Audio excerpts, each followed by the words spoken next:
Keling, bugun sizga bir hikmatli rivoyatni aytib bermoqchiman.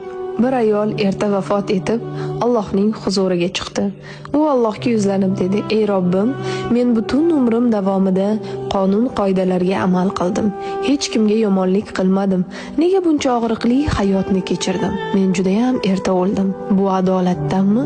Alloh unga shunday dedi: "Men seni dengiz bo'yida yashattirdim, lekin sen unga hatto bir marta qaramading. Men sening uying atrofiga butun dunyodagi eng go'zal gullar, daraxtlarni yaratdim.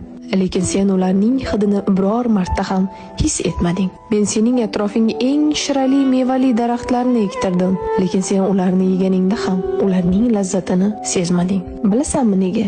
Chunki sen butun e'tiboringni faqat o'zingdagi og'riqlarga, kimdir seni xafa qilgan paytlarga qaratarding.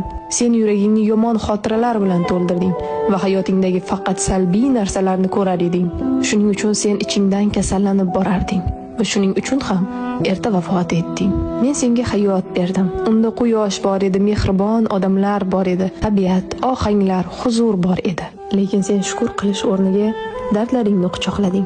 Sen yashamaganing uchun erta ketding. Xulosa, ko'pincha biz hayotdagi yomon voqealarga shu darajada e'tibor qaratamizki, Alloh ato etgan cheksiz ne'matlarni sezmay qolamiz.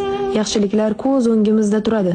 Quyosh, gullar, mehribon insonlar, sog'lik, imkoniyatlar, lekin biz ko'pincha shukr qilish o'rniga shikoyat qilamiz.